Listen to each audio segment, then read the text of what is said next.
Shalom. This week's parasha is Parashat Pinchas. It is the second longest parasha of the Torah after Parashat Naso. It has 165 pesukim. It has few topics. The one that interests us for our program tonight is the passage of the Benot Zelofhad, the daughters of Zelofhad, when they came to the Moshe and to the other elders, stating that their father passed away and he didn't have sons, and they want to be part of the Yerusha because they love the land of Israel so much that they want to be part of the inheritance. And Moshe, he told them, wait until I ask Hashem. And Hashem answered him, Ken Benot Zelofhad brought that they talk beautifully. This is how it is written in me, and he started to mention Hashem the basic laws of the inheritance. So tonight, and I picked up this topic because our programs usually are like they say, news you can use. Here, everyone is gonna, sooner or later, we hope that after 120 years, he's gonna turn his asset to his heirs, and we would like to know the proper way to dispose of his assets according to the Halachic law, and to his own wishes, and according to the law of the land. So now, what are the basic principle for what we talk about? It is that this is the law. Benot Zelofhad started it. They say Banim en lo, that he does not have sons. They imply that if they had he had sons, they won't inherit at all. And Rashi commented on their say Hachmaniot hayu, that they were Hachamim, Hakamot, that they know if they had sons, they won't inherit. In fact, this is a Jewish law. If that the inheritance will go only to the sons, and if one of the sons was deceased, his heirs, his sons will inherit his share. And only when somebody does not have sons, his daughters will inherit. This is the law. From that also, if a man passes away, his wife technically does not inherit him. The inheritance will go directly to his sons. However, the rabbis made provisions that the sons are obligated to give her their basic sustenance, which is food and clothing and shelter, until she is remarried again, or until she passes away, or she has a choice that she can take the ketubah, of her ketubah, one lump sum, and they will fill their obligation, and she has no more claims on the inheritance of her husband. This is far cry from the American civil law that after the passing of one of the spouses, the entire assets will go to the other spouse. And we'll talk about that later on. So this is one thing. Also, I want to add at this juncture that also the same thing is for the daughters or the sisters of the boys who inherited, that they are obligated to give them their basic sustenance, again, until they are 12 and a half years, until they reach puberty. And also they are obligated to give the dowry of their sisters up to 10% of the inheritance. Now, if somebody did not leave sons or daughters, the inheritance will go back to the father of the deceased.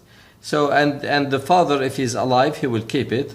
If he after his death, or if he is already deceased, the brothers of the deceased will inherit, and of course, if one of them is missing, his heirs, his sons will inherit and so on and so forth. And if they are deceased, it will go to the father of the father. And they say, we read it before, that there is no Jewish person that does not have relative, and relative in the definition of the inheritance law is only from the father's side, not from the mother's side. So this is the other thing. There is another aspect of the laws of inheritance is that the firstborn will take 2 shares. So in other words, if somebody does have 5 sons, the estate will be divided into 6 shares, and each one, the firstborn will take 2/6 or a third of the estate, and each one of the others will take 1/6 of the share. And one other important item that we need to mention is that the rabbis frown on somebody giving all his asset to somebody who is not legally the heir, halachically speaking, of his asset, of his estate. So, for example, if somebody has a granddaughter or a lady who took care of him when he was sick in the hospital, he cannot leave her everything with the exclusion of people who are legally, again, halachically speaking, there should be these heirs. Anyone who is entitled to inherit that person should get inheritance. It does not need to be of equal interest. It can be of any shares, but they have to take something. The other thing is that according to Jewish law, immediately after the person is deceased, his estate will go to those who are halachically the heirs of that person without any lapse of time whatsoever. And this is it is very important. In fact, in Sefer Halachic he called it mishmush, which means that touching, there is no lapse, immediately it will go. Before somebody passes away, he can do really anything with his money, and but after he passes away, immediately it will go according to the Jewish law, which means to his sons. If his firstborn child was a boy, he will take 2 shares, and this is how it is according to Jewish law. However, now we are going to be joined by Rabbi David Grossman. Rabbi Grossman is Shalom. Rabbi Grossman is on the line with us, and he is Dayan in Bet Avad Le'Anyanei Mishpat in Lakewood, which is an entity that is specialized in the financial aspect of the Jewish law, and he is expert on how in the law of inheritance, among other things. So we're gonna get his opinion, pick up his brain about how we can accommodate the personal wish of a person on how he wants his estate to be divided with the civil law. So now, hello, Rabbi Grossman. Yes, hello, good evening, Doctor. Thank you for inviting me to tonight's shiur.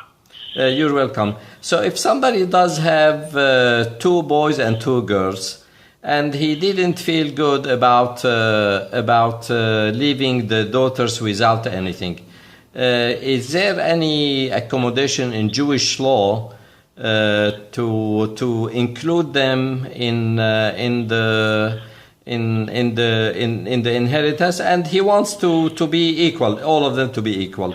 And in this particular case, to make it simple, the oldest child is a girl. It's not a boy.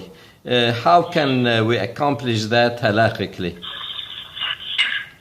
Right. So there is the general rule when it comes to distributing and setting up one's estate halacha is that the person, as maybe the audience knows, or maybe you might have mentioned, that the Yerusha would typically be given to the sons and not the daughters, according to the halacha. The way it's set up in halacha is the Chachamim allow, there are tools, there are specific methodologies and tools that one could employ in order to set up their estate in typically almost any manner that they would want. So the way it works is that the Torah's succession of Yerusha is when a person would pass away and not have allocated his estate in any way, which is called, in legal terms, intestate, where a person did not dictate how they would want it to be done. There is a halacha which is a famous passage, a famous saying from the Gemara, from the Talmud, which is that if a person is matneh al ma shekatuv b'Torah tina'o batel, which means that if a person makes a condition that is which is the opposite or goes against the grain of what the Torah dictates to us, such a tanai, such a stipulation is not valid. Like, just for example, a person, we mentioned, there was mention of the Bechor does get a double portion. So if a person was to say that I don't want my oldest son to receive a double portion, or even if you would write it in a will or a document stating, I hereby do not want my oldest son to receive a double portion, that would not be valid, because there you're going against, you're being matneh katuv Torah, you're making a stipulation against the Torah's mandate. However, even though that is true, there are ways to allocate one's estate in a manner where technically the Bechor, the oldest son, would not receive the double portion, as well as there are different tools which we draft, which can be drafted, and as long as you're not saying my son should not receive the double portion, you're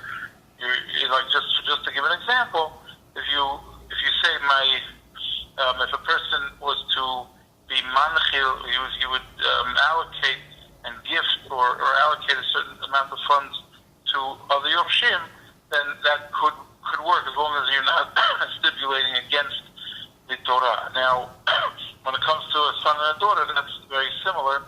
That if a person says, I don't want my son to inherit, that would be against the Torah, and it would be subject to the halacha that we mentioned, that one is matneh al ma shekatuv b'Torah, because he's saying, I don't want my son to inherit, and the son is the yoresh. However, if a person, let's say, just to give an example, were to gift his part of his estate to his daughter, what typically can be done, one of the few methods of such an inheritance would be to gift. Typically, a person would like to retain his assets through his ripe old age. He doesn't want to be gifting, let's say, at 50 years old, he's starting to put his will into place. He doesn't want to gift away his money to his estate to his children just yet. So what can be done is what's called a matana of sha'a achat kodem mitah, which means that a person could set in motion a gift, that gift will take effect 1 hour prior to the person's death, whenever that might be. So if the person passes away at the age of 80, 1 hour before he passes away, the gift that he put into motion when he was 50 years old, 30 years prior, that would take effect exactly 1 hour prior to death, and that would be acceptable, because you're not going against the Torah by saying, I don't want my son to inherit, but rather you're saying that I'm gifting it away before the person passes away. And that's one of the many tools that can be used to allocate. So just as a general rule, yes, a person can technically set up his estate very similarly to what he would want, but it has to be done properly. It has to be done in a professional way, how the Torah mandates, or else it would be a problem halachically. So now you mentioned that one of the ways to do it is to give gift that would be applicable an hour before his passing. Because if anyone has a right to dispose with his assets in any way he wants. Are there any other ways to include the daughters? I read one time about Shtar Hetzi Zachar and Shtar Zachar Shalem. Can you elaborate on that, please? Yeah. So let's just. There are different ways. Allocating one's estate is complex, and depending on what needs to be done, a lawyer is going to suggest putting certain funds in certain trusts that have beneficiaries and that have trustees. Very sometimes complicated tools, and not every halachic tool would help for every situation. Just to give an example, we mentioned the gifting sha'achat kodamita. The person can gift away. Let's say he wants to give a quarter of his estate to his two daughters and a quarter of his estate to his two sons. In your example, so. He could technically, one idea, like we mentioned, is to gift over a quarter of their estate to the daughter for sha'achat kodamita. However, that does come with some challenges. For example, that would be very good idea for all the assets that the person has when he's allocating this gift and when he's doing the actual gift when he's 50 years old. But then, as years go by, he acquires new assets, and he makes new. He has new earnings, and he has new investments, and he buys new real estate, new businesses. And the halacha is the person cannot gift something that he does not yet own. So, although when he was 50 years old, he was able to put this matana in place for the hour before death, but that it would not work on anything that he did not own when he was 50 years old. And technically, a person couldn't, write this gift every year, renew it and do it. But there is something called the shtar chatzachar, which would help even for assets that he does not yet have. So what does that mean, shtar? I mean, here you're talking about indebtedness. Is there another way to divide the assets in a way that the deceased person wanted? Yeah, sure. So there's actually an age-old takana. We talk. I'm sure we all hear about what has been dubbed as the shidduch crisis. That people are not the girls are having a hard time finding shidduch, and there's different ideas, and everybody has a different take on how we can make it easier for our daughters to find their zivug. So this happens to be not a new phenomenon. In the olden days, back in the times of the Shulchan Aruch, Maran Rat Yosef, and in the Ramah, the Moshe Isserles, they had the same issue that the girls, the daughters of Klal Yisrael, were having a difficult time getting married. And part of it is because there was a financial burden, and because of this halacha that everybody knew that the sons of a wealthy individual would be the sole heirs to their estate. So people, they needed an incentive, what was called a dowry or a nadin, that so there was a takana that when a girl got married, many fathers would create a note of indebtedness to their daughter, and the minhag at the time was to give them a note to sign over a note that the father has a debt and obligation to the daughter for a huge sum of money, and the way that the estate or the father would be able to get out of it is if the sons would give over from their estate after the death of the father. They would give over a half of a portion. So let's say there were two sons and two daughters, and there was $300,000 or $3 million. So each son would get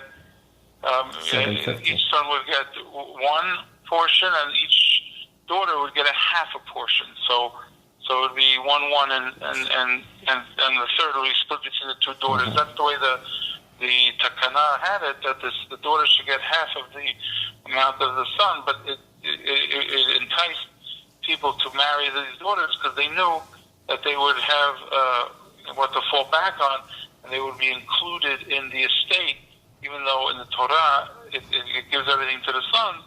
But through this note of indebtedness, which is called the shtar chatzi zachar, the girls were able to. The father was able to promise that the daughters would be included in the Yerusha as well, so to speak. So that's something we do today. That's a very very practical way to ensure that a morish, a parent, is able to give their estate over the way they want, and it will be effective in halacha. Beautiful. So you mentioned so far two ways. One is to give a gift, and the other one is to create debt from the estate to the person that the deceased want to give money. Incidentally, we have only 2 minutes. I want to make two very quick comments, and then I want you to give us practically how to go about it, very practically. We have 2.5 minutes. Number one, I want to mention in Syria and in the Middle East, there is system of dowry, and I do believe that this is it is genius, because the father, according to his means, can't give his daughters what he thinks and that they do deserve from his assets. And the beauty of it is that he's giving it to them at a time when the couple is starting a new life. They can buy a house, they can have capital for the son-in-law to start business. And we used to look down at it. Now I can realize that it is a genius way to do it. And the other thing is, you mentioned that any t'nai against Torah, lo t'nai, it is not valid at all. In civil law, any agreement about something illegal is the contract is not valid at all. So now I want to ask you, if somebody, he's 65 years old and he's trying to put his affairs into place to satisfy both the civil law and the halachic law, as far as inheritance is concerned, what do you suggest? Give us few pearls. And also I want you to talk about your organization, Bet Avad, in a couple of minutes. Go ahead, Rabbi. So, what I suggest, we usually, depending on the size of the estate, if a person has, a sizable estate, especially if it's more than the minimum of which would require some estate planning with regards to tax, to avoid estate taxes, definitely a person would talk to a lawyer. What we usually do is we just go over with the lawyer, with the attorney, what their plan is, to put into place and how they plan on doing it, and then the lawyer can draft a will and whatever other documents that are necessary. Is a power of attorney from a living will, different healthcare proxies, etc.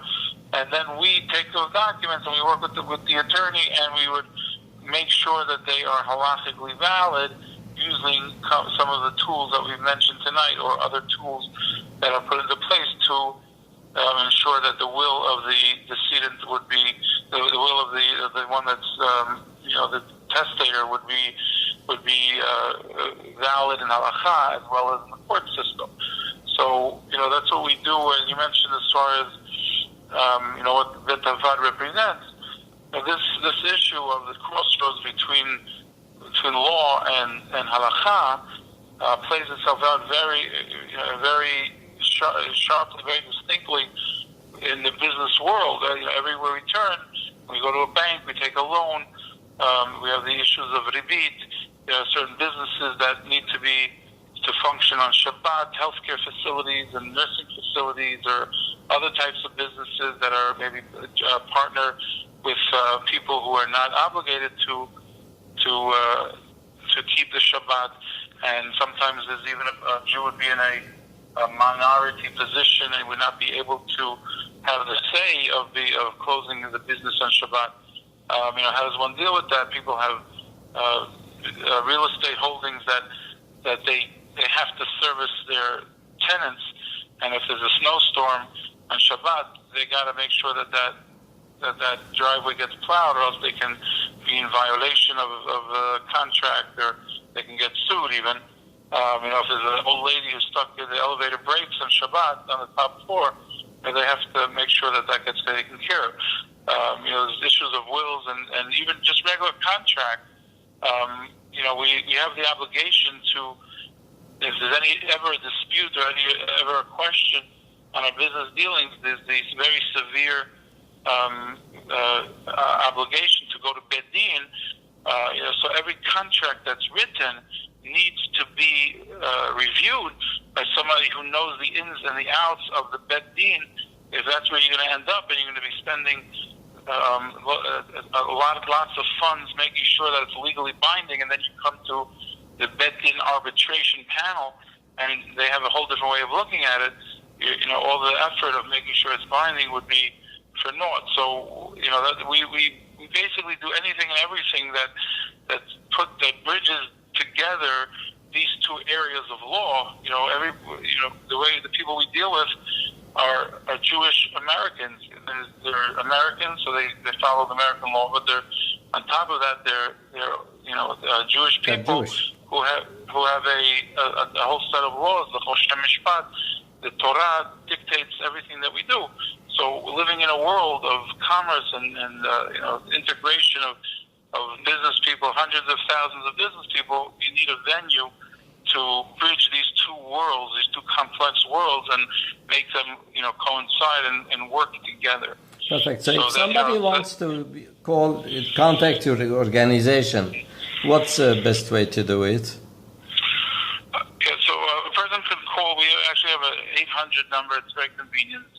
What is it? 1-888 485 485 VAAD, which is 8223. 485 8223.